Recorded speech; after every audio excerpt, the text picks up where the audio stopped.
Akkam hin ta'a? Ta'eera. Hin ta'a. Maashaallah bareedaadha. Surreenis isinii ta'eera. Hin ta'e dhugaa rabbi.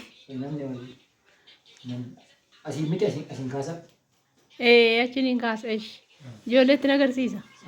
Meekee eddaa achiinis.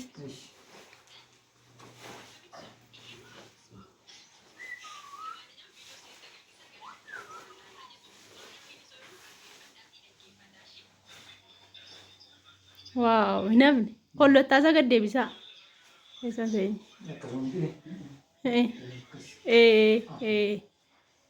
Bakka bareeda.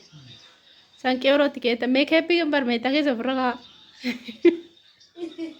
Waaw namni dhugaa miidhaan hin faggorin ga'a. Afeeta dhugaa namni. Maashaallah tabaarakallee namni dhugaa. Surreen sirriitti isinii ta'e. Hin ta'e. Baay'ee ta'e dhugaa rabbii. Akka baree abbasnii ta'e uffanni kun. Ta'e baay'ee qonjoo argamu maleessa. Bareedaa namti. Bareedaa baay'ee xuru. Kun akkuma argitanii uffata bareedduu kana binnee fi jirra. Baay'ee tokko jaallatanii jiru. Keessaaf dubbisa waliin beekamu dhugaa rabbii. Uffata nama guddaati walumaa galatti kun oola. Surreen isaas faashinii natti fakkaata. Injira biyya keenya. Injiru malee kun. Kun baay'ee bareedaadha. Jaarsoliin kee watanii na deemanii. Jaarsoliin kan hanqeetan kootii keessa gurguddaa keetu maleessa. Kootii isa gurguddaa keetu. Malee kan hanqetan. Kun akkuma argitanii baay'ee tokko bareedaa dhugaa rabbii isinillee maatii keessanii bituu hin dandeessu. Hedduu namatti tola. Akkam maaltu isinitti nagahan? Baay'ee gammachuun gamaa waaqayyo waaqa irratti isin eebbisu immoo waaqayyoon kana iyyuu isin kadha. Waaqa gooftaan akka isin natti dhuftan mucaan keessa immoo isin ta'usu. Haala mana keessan jireenya keessan hundumaa waaqayyo isin haa eebbisuun isin jedhe. Amiin amiin galatoomaa isinillee. Akkasii kun abbaan fanni bira turanii isinitti meen ture kunoo galaa jiru hundi keessanii hin beektu waan ta'eef amma galaa jiru miliyoonii fudhadheen galadhanii miliyooniin duukaan gala malee biraan hafuuttee. Sanii fi gidduu kana kan abbanne biizuma taane isaan maajimman keessa oolaa jirra. Takka takka immoo bakkee baanee intini jenna viidiyoo isinii waraabne malee. Akkasii qajamaa keenya viidiyoon keenya kana fakkaata. Yaab akkam jirtu fayyaa keessanii daraartuu fa'aa boontuu fa'aa. Boontuu fa'aa daraartuu fa'aa nagaa koo waaqayyo isaa nagaa jirtu fayyaa keessanii isiniin jedha. Nagaa fayyaadhaa isinii jedhaani. Isin fayyaa keessanii nagaa keessanii. Amma galuuf hin deemaa nan dhufaa yaani. Amma gaanii galuufan jira. Yoo waaqa godhee kaardii kunneetu akkanii ganamaan ka'ee deemu gochaa jirra. Nan dhufa nan galaati na hedduu. Akkasii bakka isin eegala eeguun isinaa ishee.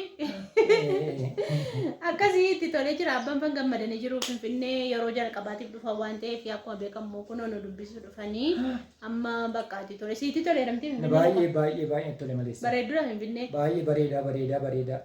Akkasii diddanii galaa jiru xiqqoo turaa jennaanii malee nagaa keenya qabna rakkoon tokko. Dhugaa dubbachuu fi baay'ee tokkotti tolee jira. Baay'ee tokko gammadanii jiru. Kan hin boontuu fa'aa daraartuu fa'aa immoo akka yuutuubii irratti maxxansu yookaan immoo viidiyoo waraabee isaan gadhiisuun beekan ijoolleetti agarsiisaa jedhan ijoollee isaanii jechuudha. Sayyoottan koo isaanittiin argisiisaa jedhee waraabee malee viidiyoo irra baasanii waraabne maaliif hin beekan waan ta'eef kanaan duras nyaata foonis fuudheeraa fi waan hundumaayyuu hojjedheeraa fi nyaachiseera obaaseera dhugaa rabbii bakka bashannanaa geessee kaafee adda addaa geesse nyaachisee obaasee dhugaa rabbii garuu jechuudha viidiyoon na bira jira waraabeen jira garuu yoo isin gadhiisi jettan gadinniisa yoo isin gadinniisin jettan immoo gadinniisu maaliif jennaan nama guddaadha waan ta'eef namillee ittiin daldalatti ittiin birrii argatti namaan jedha beektanii dhugaa rabbii isa kanaafanii saalfadhee dhiiseessa kanayyuu ittuma bashannanaa maa baddee naan jettanii ijoollee waasaappiidhaan na rakkisaa jirtu kanaafanii viidiyoo isinii waraabe malee dhugaa rabbii viidiyoo waraabuun barbaanne maaliif qophaa koo taa'ee yoon odeesse natti tola malee yookaan immoo namatti mee yoon odeesse yookaan immoo itti mee malee amma viidiyoo waraabee miidiyaa irra isin gadhiisa jedheeni tole naan jedhan sababii kanaatiif daartuu boontuu faayedha dhiifama isiniin jechuun barbaada. Maaf namni bakka nama uumame birrii ittiin sassaabbatu wayii itti fakkaata beektanii malee ammatu waa hunda waraabee gadhiisee jechuudha. Waraabeen jira garuu gadhiisee bakka birrii ittiin daldalachuudha. Kanaaf jedhee na dabbaree ofirraa dhiise jechuudha. Egaa kunoo akkuma beekamu iddoo tokko bareedanii jiru. Uffata kana biteefii jira. Uffanni kun kootiin kun birrii meeqa beektu? Birrii 4,000 jechuudha. Hin beektu ijoolleen beektanii 4,000 surreen immoo 3,000 fi 200 bitee jechuudha. Uffanni kun baay'ee guddiidha akkuma isin beektanii. Kanaan bitee fi caammaas bitee fi waa hundayyuu godhee fi jedhe yeroo suuqii dhaqee bitee maal jedhee fa'aa viidiyoo waraabee jira garuu gadi dhiisuu hin barbaanne.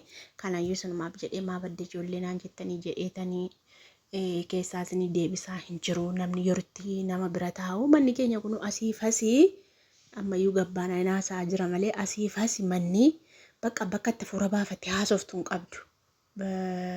Sagalee ol kaaftee haasoftu hin qabdu jechuudha. Ammoo mucaa koo wajjin miliyoonii wajjin qilleensa fudhannaa inni gabbaayanii ennaa kanayyuu sagalee jalatti qabaaraa jechuudha. Viidiyoo isaa waraabee galuuf jedhu mucaan fuudheen gala jedhan na sossobanii jechuudha. Mucaanis immoo otuun du'ee badee jedhee mucaan koo biraan hafu jedhee nan gala malee jedhee isaanis immoo dhiisi abbaan argu anatu itti gaafatamaa jedhanii waastannaa fudhataniitu dhugaa rabbii galaa jiru jechuudha.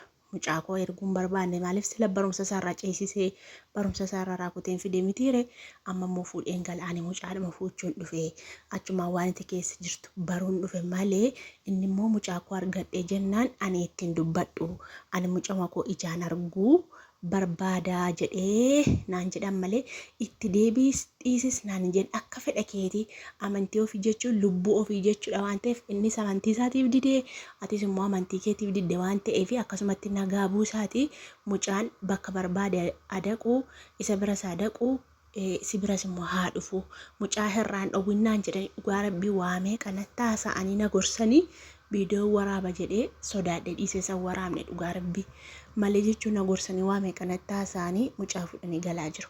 Hundaafuu mucaa fudhatee deebi'a ta'ee hin dubbisee dhiisa ta'e ani hin beeku waastannaa nanaa jedhani. Dhugaa rabbii anatu waastannaa fudhata mucaa keetii fi waa tokkoyyuu hin godhu dhufee ilaalee haa dubbisu jenni mucaanis immoo dhaqeen arga malee du'een bada malee dhugaa rabbii innis ilmoo walii isaan beeku mitiire du'een bada malee nan galaa otoo du'eeyyuu addanan taa'ee qobuma jibbe mucaan qophaa jibbeen nan galadhee hundaafiyyuu isinin gaafachuu dhufe.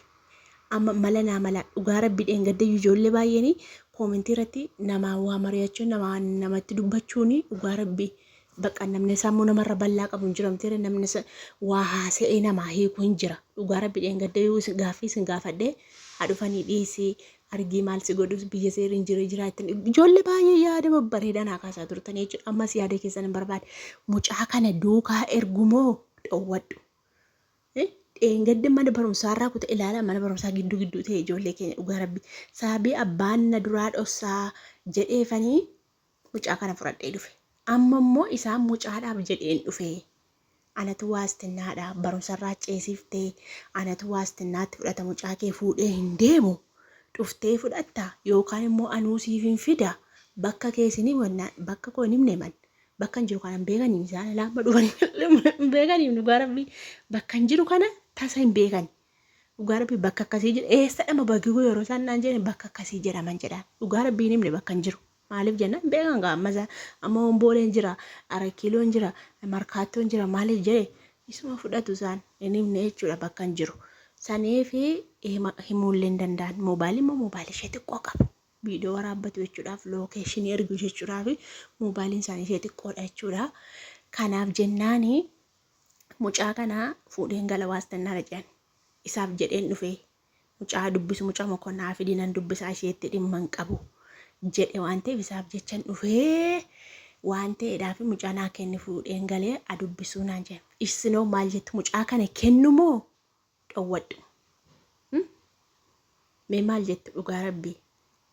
Mucaa kana dhowwadhu moo kennu? Ammas yaada keessan hin barbaada. Dhugaa namni mana qophaa keessa taa'u silaa sammuun intinii ta'a. Sirrii miti dhugaa rabbii cinqii yaaddoo minaamina waa kana anis manne yaaddessa malee yaaddoo biraan qabu dhugaa rabbii yaaddoo biraa tokkollee hin qabu. Kanaafuu koomentii naa godhaa.